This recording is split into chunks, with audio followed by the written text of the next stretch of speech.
Alrighty, guys, I had to delete some storage on my phone real quick before we continued recording. But we're going to be starting off with morning in the Midwest. I myself live in Michigan, so it should be pretty interesting. We're both Midwesterners, but getting started. One fine morning in rural Minnesota, I can step outside the door of my home and look at a few blocks to the southwest and see the Church of the Assumption of the Blessed Virgin Mary. A few blocks to the west, just out of the sight nearby houses, lies the First Lutheran Church. About 4 blocks to the east is the Federated Church, the liberal church in my town. Even closer stands the Lutheran Campus Ministry, which serves the university at which I work, and the Newman Center, its Catholic counterpart. Since this is Minnesota, I could make fairly fine-grained sectarian choices within Lutheranism. The First Lutheran Church belongs to the Evangelical Lutheran Church of America, but I could attend Faith Lutheran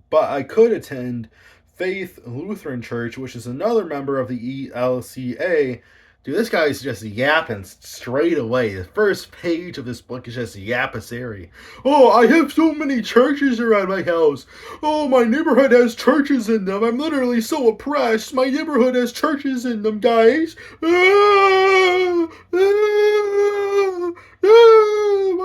neighborhood has churches in them. And this guy's attending a Lutheran church. Martin Luther he has the curse of anathema upon him. He was severely mentally a bit early for fireworks. That was a loud sound I just heard. He was severely mentally ill when he rebelled against Rome and against God and said that he knew Jesus better than Peter. He was severely mentally ill, possibly demon possessed. This is from his own writings. He was very harsh against himself. He had so many symptoms of mental illness, and this was the first guy to rebel against Rome in 1517. So when he says Lutheran, the founder of the Lutheran Church was mentally ill, and he wanted to attend a liberal Lutheran church. So, yeah. And he's saying that he couldn't attend the First Lutheran Church. He has to attend this special ELCA extra liberal homosexual Lutheran church is the one he wants to attend. Or if I wanted something a bit more conservative, I could attend St. Paul's Evangelical Lutheran Church. No, brother, if you want something a little bit more conservative, why don't you just go to the True Church of Jesus Christ, which belongs to the Wisconsin Synod, and Bethel Evangelical Lutheran Church of the Church of the Lutheran Confession. There's also the Zion Lutheran Church nearby. Okay, so this guy has, I don't understand the point of this fucking page, dude. It's annoying. The Apostolic Christian Church, or the Mars Community Church, which means the local high school. I count 15 churches within walking distance of my house. There are no synagogues or mosques. Okay, yeah, probably because your city is 97% Christian and 0% Jewish and 0% Muslim. You're not oppressed just because the Christian community isn't building mosques and synagogues, okay? In fact, there probably is a synagogue within driving distance. There probably is a mosque within driving. This guy's saying he lives in a major city. There's definitely a mosque and a synagogue nearby. Definitely within walking distance if you can walk 15 minutes. But like I said, under like 5% of the population is Muslim or Jewish. So why would there be more mosque and synagogues than Christian churches? That's just a numbers game. That's like,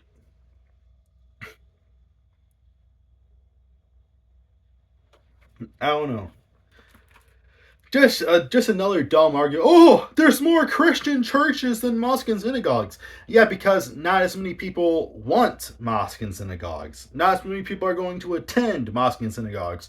So we're not going to build 100 mosques for a 1% of the population, They're all going to go to the same mosque. And by the way, this is all crowdfunding. Like, churches come through crowdfunding.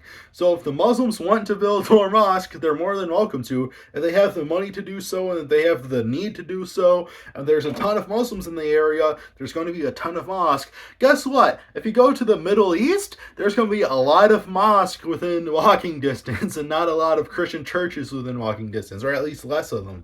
What a silly argument. Often, when I step outside, I am treated to hymns playing out a stunning volume from the loudspeaker in Calvary Cemetery, just 2 blocks to the north.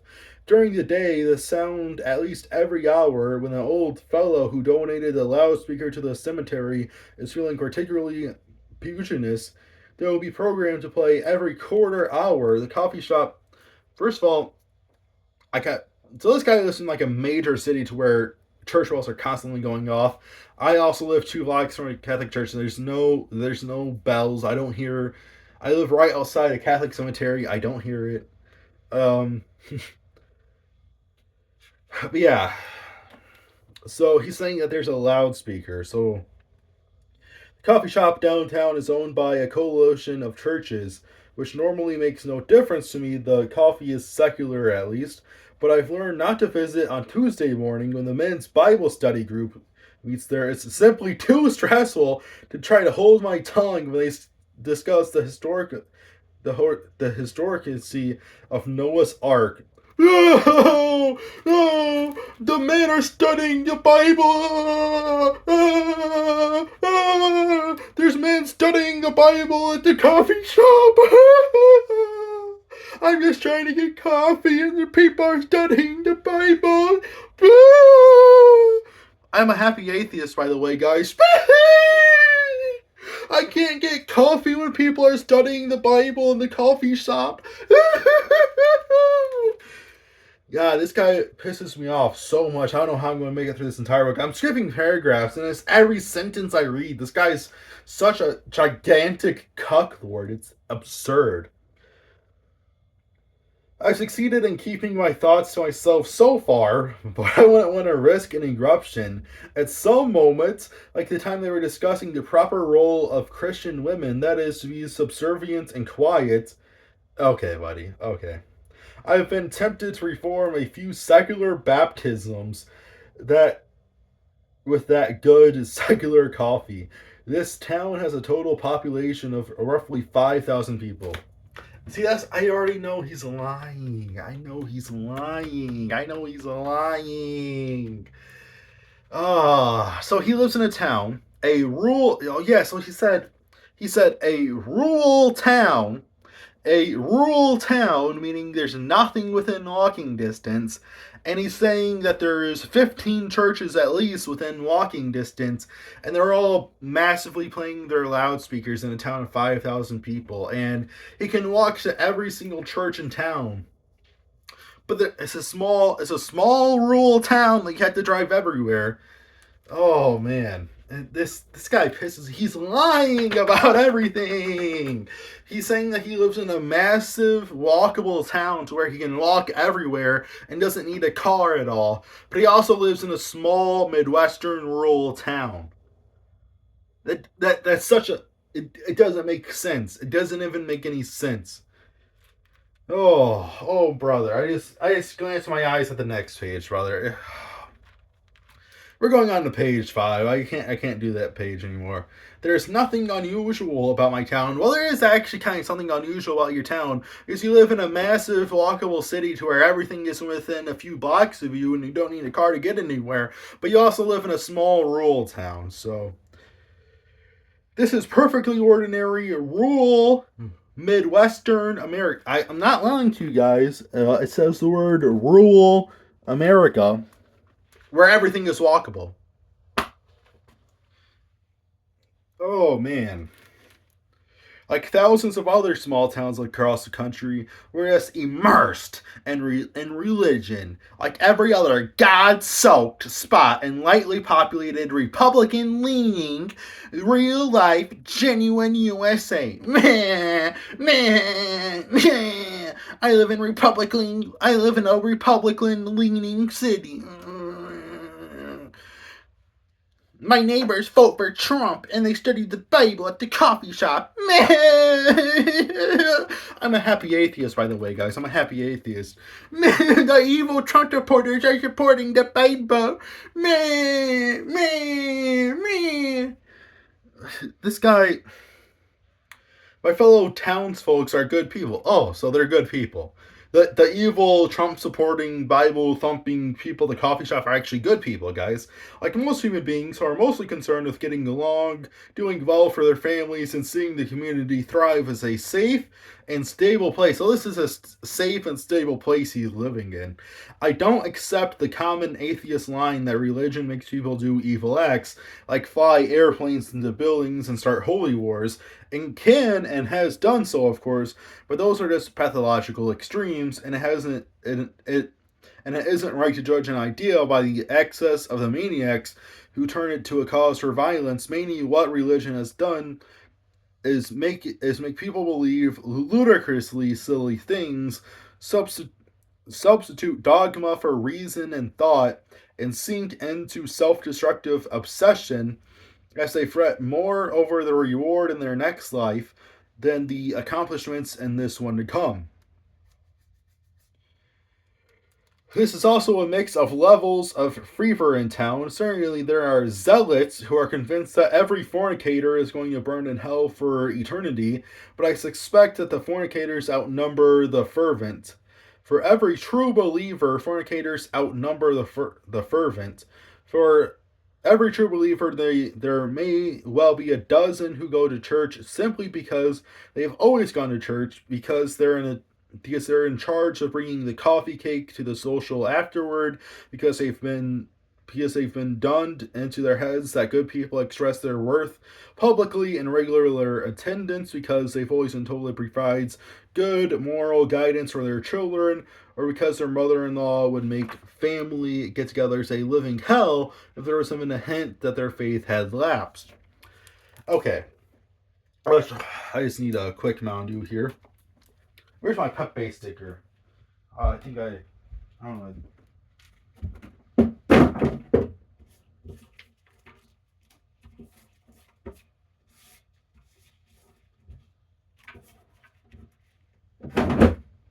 Oh no.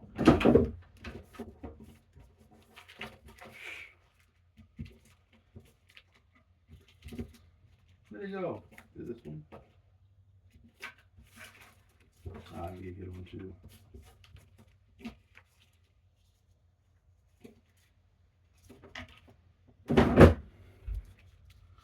Ooh. Just got our Jesus bookmark here. I'm just going to get a drink real quick, boys. Ooh, man.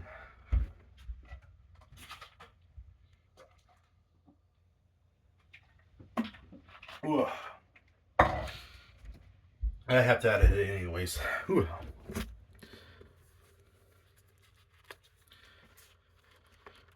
Okay, so this guy is saying that there's more fornicators than religious zealots in his small rural town of 5,000 people. He's counting them all. And for every true religious person, at least a dozen of them just go to church because it's been a lifelong thing, and because whatever. They have some outside reasoning to go to church. I think a lot of the outside reasons are good reasons to go to church. It does help your children. It does help with mental health. It is good for socialization. It is good for community. And so it is beneficial for so many different aspects of both mental health and so many aspects of being social within your community. It helps a ton with everything. I feel like the vast majority of people who go to church do truly believe in God, though. Again, there are sort of statistics within the Catholic Church that maybe not everybody who goes to Catholic Church believes that the Eucharist is the true body of Christ. Not all of them truly believe in the demonic aspect, the exorcisms and stuff. So they might all have different beliefs within the church, and they might, the preacher might be saying one thing and I actually believe this thing. But generally speaking, they all believe in the Trinity and within Christian teachings, so they're going to a Christian church. The vast majority of some like very weak Protestants might just go to church because mommy wants them to. I personally grew up with atheist parents. I never grew up around Christian friends. Like I said, I wanted anything else besides Christianity to be true when I found Christianity. So I know that's not true for me. I was led into the church by God, and there was no outside forces, helping that. It was literally just me surrounded by atheists, and I still found my way to Christ. So to say that sort of thing is true for me, and I just wanted it to be a social thing, is very not true at all, because it's still not a social thing. I still have zero Catholic friends within my life, still to this day. I don't. So it's definitely not a social thing for me, but some of these science believers show hints of desperation with which I can sympathize. So you say science believers. The Catholic Church is responsible for the foundations of 90% of all of the science we know on Earth today. The Catholic Church is responsible for the Big Bang Theory, for example. The Catholic Church is responsible for most medicine on Earth today. The Catholic Church is responsible for the vast majority of findings within science today.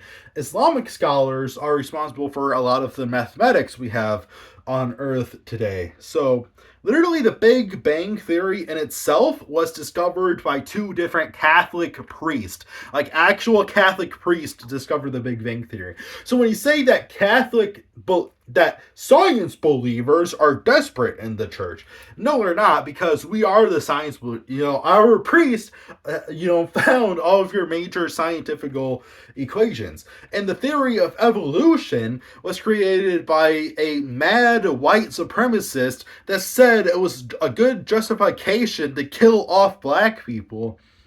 And this idea that we all just came from worms in the ocean, that worms in the ocean crawled out and they became some random mammals, and then those random mammals had sex with, and then more genetic malfunctions happened, and then they became monkeys, and then some of the monkeys became humans because they had to become humans, but some monkeys are still monkeys, and there's nothing in between a monkey and a human today. So the monkeys stopped evolving today because they didn't have to evolve anymore. So some of the monkeys, that are still monkeys, and then we have a lot of humans, and then there's no in between anymore. So the monkeys forgot how to evolve. We forgot how we evolved from monkeys. The monkeys are no longer capable of evolving into humans. Otherwise, they probably would evolve into humans if the monkeys knew how to evolve into humans today. But they just stopped knowing how to evolve into humans today. I don't know. The whole theory of evolution is crazy. It was invented by a white supremacist with no sort of scientific backing whatsoever, and it's literally just accepted by atheists because it's a gotcha moment against God. But it's just not true. It was invented by some insane radical person. Oh man, I hate the theory of evolution. Man, I really do. His finger moving word by word over Revelation, quietly mumbling, he is afraid. His mortality is hanging over him, and he wants to make sure he's right with the Lord, whom he's sure he's going to face soon. The woman, racked with guilt over her wild teenage years, her abortion, her flirtations with drugs and sex. Now her kids have reached that same age, and she can't bear the thought that she might carry out the same experiments that she did. And she hopes a little hellfire and Christian discipline will keep them in line. Is that a bad thing? Is that a bad thing for women to say, hey, I used to be a drug addict, I killed my child, I used to be a complete whore, I used to sell my body for more drugs on the streets, I used to sell my body to shoot more dope, and now I kind of regret that lifestyle. Are you saying that it's a bad thing for that woman to both regret that lifestyle and not want that lifestyle for her daughter? Maybe indoctrination isn't the way to go about it. But is it wrong for a woman who lived that way to not want her kids to live that? It's just such a bizarre book, man. Oh, man. And so many people have similar concerns. Will the economy improve? Will America triumph? Will their children prosper? They've been told so often that the fate of the nation lies in courting the goodwill of God, that they seek answers to the real world problems and reassuring fantasies and apocalyptic terrors of faith. Okay, so dude, it's so that's not like that. Oh, dude, I just can't do it with this book, man. I really can't. I'm on page 7. I can't do it with this book. This book was written by a liberal cucklord. Oh, we're just going. Oh, man. Ooh, Jesus will heal America if we do good enough stuff.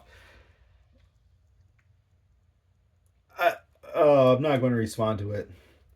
I'm an atheist swimming in a sea of superstition, surrounded by well meaning good people with whom I share a culture and similar concerns. There's only one thing I can do: I have to laugh.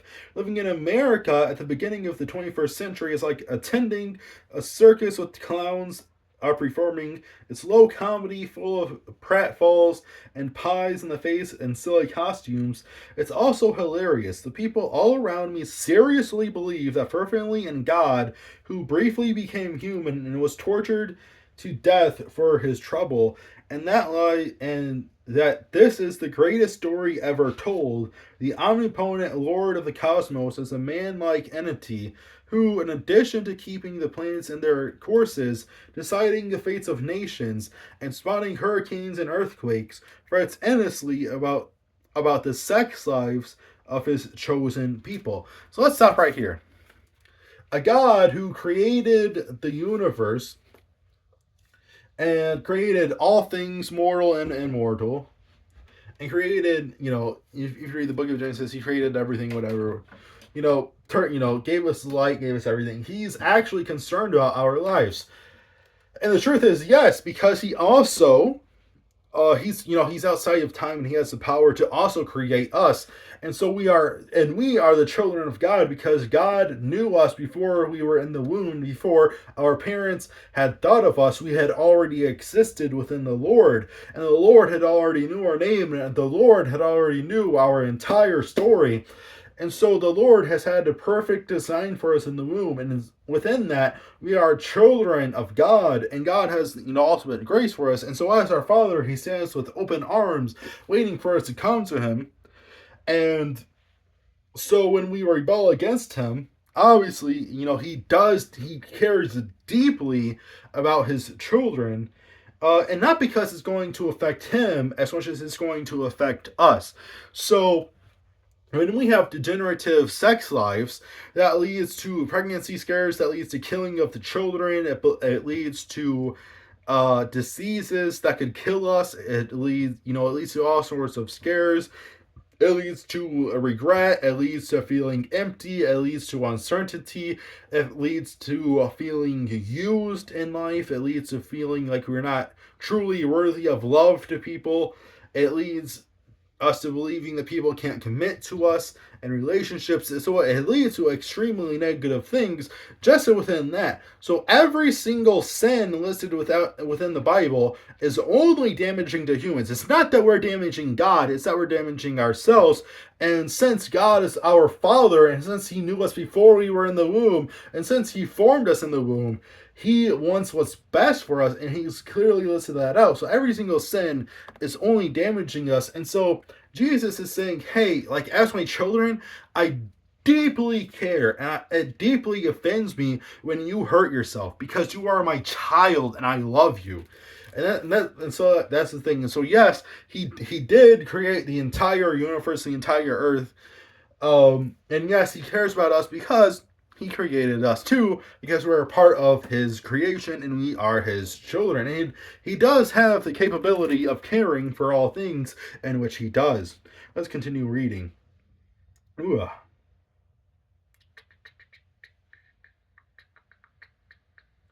Of His chosen people, insisting that the males chop off a bit of membrane at the tip of their penises, and that the females preserve a scrap of membrane in their vaginal canals as long as possible. Uh, I'm going to be honest, I'm not too educated about female biology, so I don't know about the scrap of membranes at their vaginal canals as long as possible. So I'm sure he's talking about losing your virginity and popping the cherry, or I'm pretty sure, as long as possible. No, so we are supposed to wait until sex. We're supposed to wait until marriage to have sex, and that's because it's a committed person. We know that person actually loves us for us. We know we're not being used. This avoids STDs. This avoids pregnancy scares. It avoids so many different things. And statistics and science goes to prove that waiting until marriage is the best thing to do. Science proves that people who wait until marriage to have sex has better marriages with less likelihood of being divorced, and because there's so much less worry in them, and so it is better on a scientific level to wait until marriage. The whole thing about cutting off your, what's it called, getting your foreskin removed, that is Jewish tradition in the Old Testament. And most Christians don't believe that it really matters a whole lot whether you get your foreskin removed or not. It is Jewish tradition to do so. It's healthier for the baby. Well, it's very debatable. I really don't think it matters a whole lot. Like there's pros and cons to both. Like not removing your foreskin is natural. Removing it is more clean. So like who cares really? Like it's not a drastic thing. I don't know. I had mine removed. I would prefer my sons to be removed because I feel like it's natural in a societal manner, and I feel like I don't want my son to be different from other people or from me really, and I guess that's a little bit weird, but like again I don't see the big difference really. Like I don't know. I don't get why people make such a big deal about that. Lately, he has become a devotee of.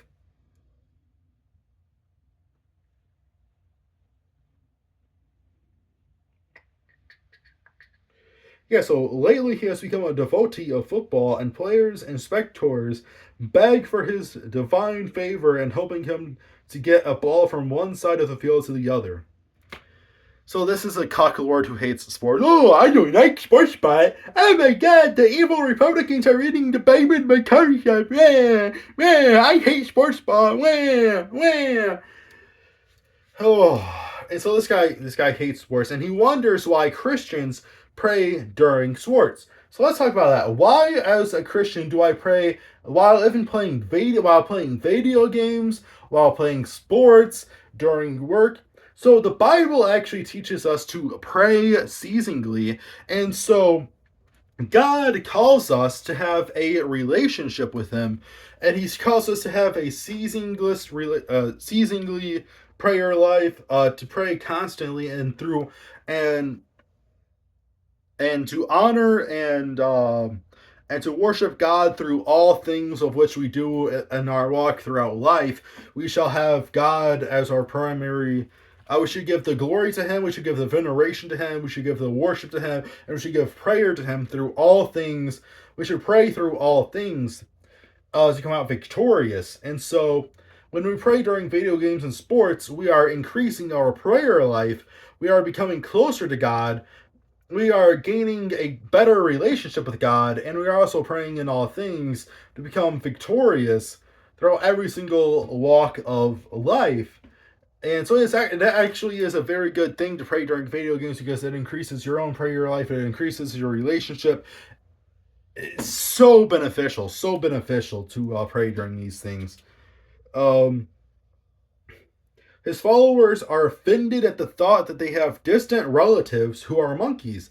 Well, like I said, why are there zero examples in the past 5,000 years of any monkeys going from humans? Why have monkeys stopped evolving? Why has every single species on Earth stopped evolving all of a sudden? For the past, ever since we've documented it, ever since we've had scientific studies, ever since we've been able to go back and look, we have absolutely zero proof of evolution. Zero species have ever evolved in the entire history of documentation within the scientific realm. There's just no examples of it happening. Dolphins haven't evolved. monkeys haven't evolved, humans haven't gone further. We've been the exact same humans that we were 5,000 years ago. There's nothing about me that's different than the people that were walking around the Middle East in the time of Jesus 2,000 years ago. So for 2,000 years, my ancestors haven't decided to evolve. I haven't grown anything, my heart's not better, my brain isn't bigger. So we have not evolved at all throughout the past 5,000 years. No species has evolved in the past 5,000 years. We have no examples of species evolving today. The monkeys aren't going to humans today. Humans aren't going to more advanced humans today. The dolphins aren't evolving. The birds aren't evolving. The worms aren't evolving. We have no evolving species on Earth today or at any point in documented history do we have any case of evolution. So yes, it kind of hurts my brain when you say that we randomly decided to come from ocean worms who turned into monkeys swinging from trees, who turned into humans using technology to read a book. Okay, so but we still have the ocean worms, we still have the monkeys, and we still have humans. So yeah, it does kind of hurt my brain because we just have zero documentation of it ever happening ever. Ooh. But I feel ennobled by the myth that they were made from dirt by the invisible hairy anthropoid ape in the sky. So that's just blatant blasphemy and disrespect. He's saying that he has respect for us, but he's calling our God a hairy anthropoid ape in the sky. Okay, so that's just what you're going to call my God. Curse of anathema in the name of the Father, the Son, and the Holy Spirit. He's just blaspheming. There's nothing we can say about that. He is a soap opera God who instills in his people a disproportionate sense of property that isn't fitting for the high-minded imagined philosophy of their prophet Jesus, let alone for a 2-year-old child. The faithful are fond of claiming that he is a God of peace and love, but most often seems to be a God of nosy busybodies, prying prudes, and outrage promoters of arbitrary pettiness. So, Grandma said I should stop being a whore. Grandma, why Grandpa say a mean thing to me? Grandpa's so mean to me. That's basically what he's saying. That Grandpa was mean to him one day, and he's a nosy busybody, prying prude, and outrage promoters of arbitrary pettiness. Oh, so just 2 pages ago, he said that the vast majority of religious people aren't evil, and now he's saying that the vast majority of religious people are busybodies, prudes, promoters of arbitrary pettiness. But Jehovah is the God of sanctimonious killjoys. Oh man, how else to explain people who think the greatest threat to their happiness right now is the existence of people of the same sex who fall in love with each other? So nobody thinks that the greatest threat to their own happiness is homosexuals. I hate to break it to you, I don't care if you suck a cock when you go home. I go to work, I work with female coworkers, and I know they have boyfriends. I don't give a shit. I don't care whether they go home to their boyfriends or not. I walk into the grocery store, I see couples. I don't care if she goes home and sucks his cock or not. I don't care if a gay guy goes home and sucks a cock or not, or gets penetrated by a cock. I truly don't give a shit. I mean, I truly, in the deepest realm of my soul, I don't give a shit whether you get penetrated by a cock or not at night. It has no playing on my happiness.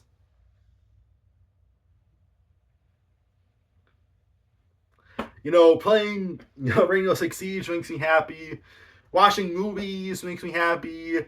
I love praying, honestly. Religious life makes me pretty happy. I don't care whether some random stranger goes home and sucks a cock at night. I'm just going to be quite blunt with you. Nothing else to say. I don't give a shit. I do give a shit when you push gay pornography into elementary schools and teach 8-year-olds how to properly stroke and suck a cock. I have a problem with that because I don't think we should be teaching young children those things. I have a problem with selective promotions of it. And do I think that it is a sexual sin? Yes. Do I think that I am? Do I think that most people are sexual sinners in other regards? Yes, because we have, adultery, we have sex before marriage. If you even look at a woman with lust in your heart, you have committed adultery. Um, so many different things make us sexual sinners. So yes, being homosexual is a sin because it is not productive to procreation of the human life. If every single member of any single species on earth was gay, that species would die, and therefore it is a sin because it's not proactive to the recreation of human life, and it's not productive to the continuation of humanity. And so therefore it is problematic to our God who created us. But do I really give a shit? No. Do I care if somebody gets drunk? Drunkenness is a sin. Would it affect my happiness if somebody else got drunk? Not really. Not really, no. Oh.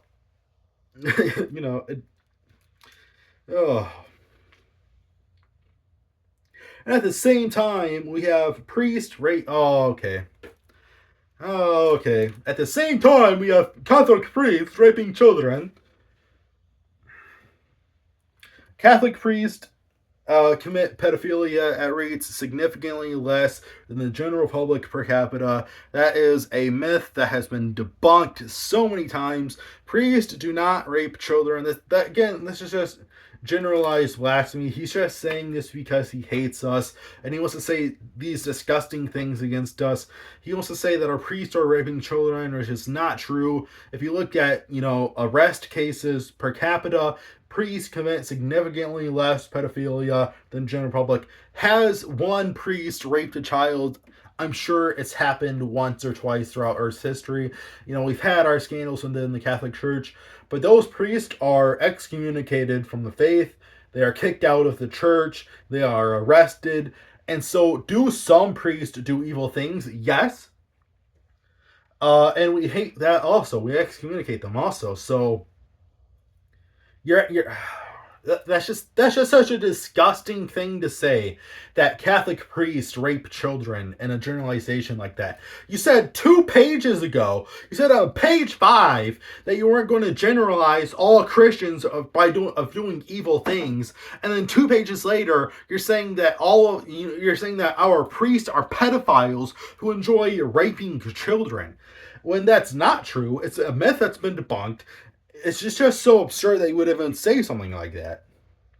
Accuse priests, to say that Catholic priests are pedophiles that rape children.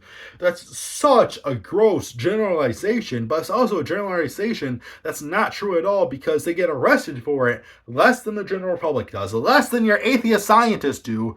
That's for damn sure.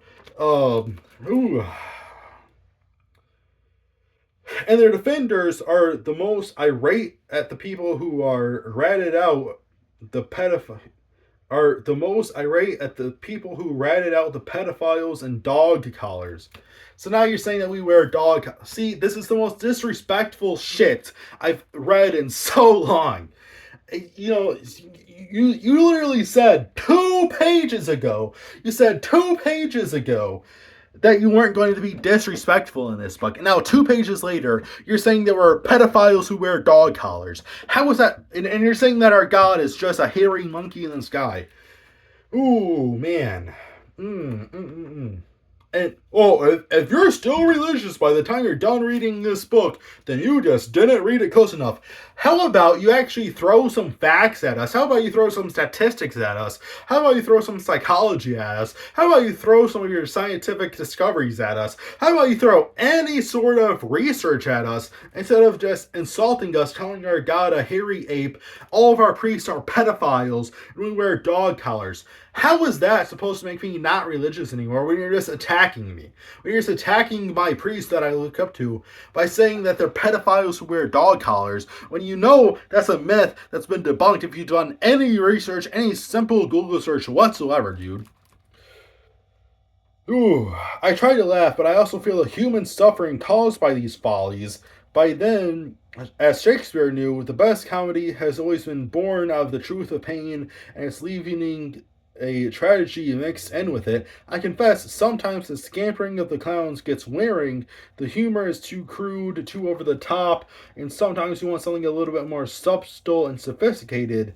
And when that happens, I can always reliably turn to the po-faced commentators, the apologists, and the bleachers who have watched absurd religious rituals performed before them, and instead of laughing, offer excuses and interpretation. Religion is a serious business, they say, as they sick line up for miracle cures at Lord's.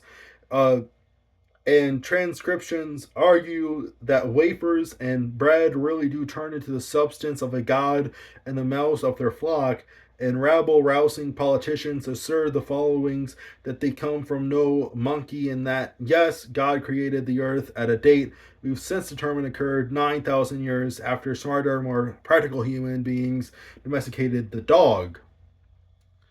Okay. Ooh.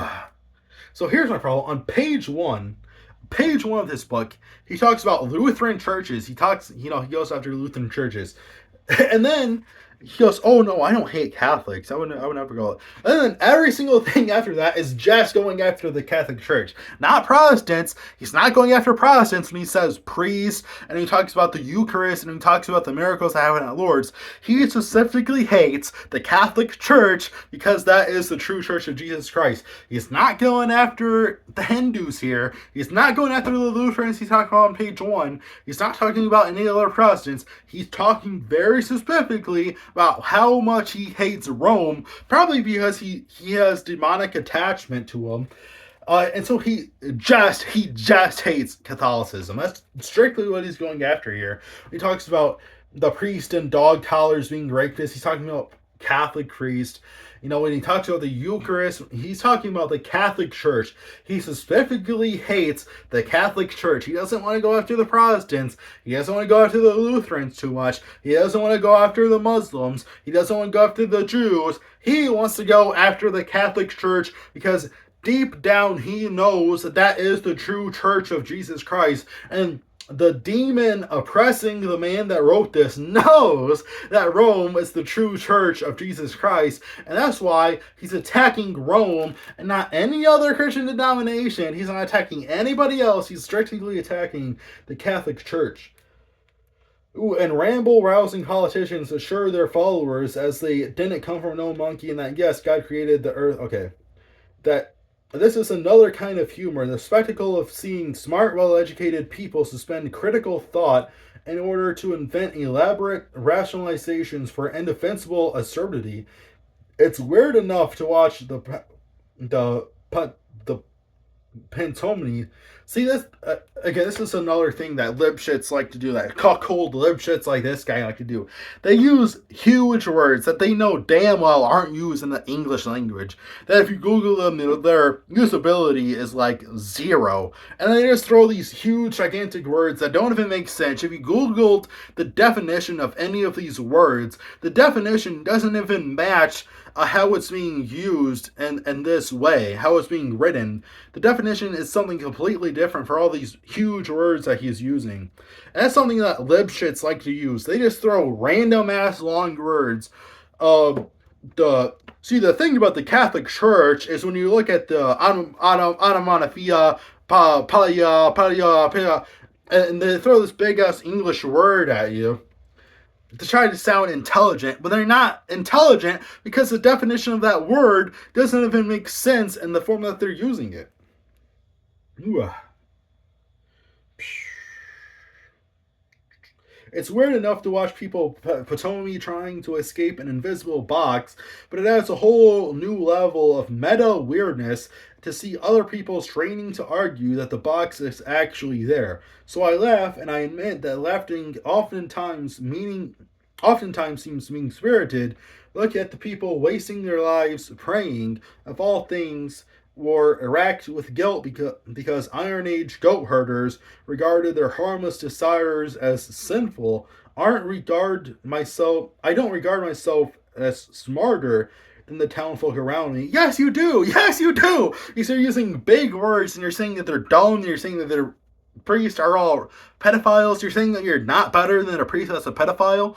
You, you absolutely do think you're higher than these people. Don't fucking tell me that you respect your townspeople. Don't tell me that you respect Christians and say all of this stuff about them. Oh, I respect you. You're just a dumb fuck. Oh, I don't think I'm smarter than you, though. Well, but you're God's an ape, and you're a pedophile, and you're a piece of shit, and you're a terrorist, and you like raping children, and you believe in lies, and everything you do in life is just a complete waste. I don't hate you, though. I don't hate you. I don't hate you. Fuck you, dude. You absolutely do believe you're higher than me. So don't fucking sit here and pretend that you're not higher than me when you've just said all of that shit in the past 2 pages. Ooh, aren't they stupid? No, they aren't. And I know they aren't. I don't regard myself as smarter than townfolk around me, but I see are ordinary people afflicted with folly who could be happier and more productive if they were free. People aren't religious because they're stupid, rather, a religion as a parasite of the mind. Oh, they're not. I don't believe they're stupid. I don't believe that I'm better than the townfolk around me. They just have parasites in their brains, and I don't. I don't have brain parasites. I'm smarter than them. Man, the evil Republicans are studying the Bible at my coffee shop. Oh, but you're free and you're happy. But you start crying if you see a Republican studying the Bible in a coffee shop. Okay.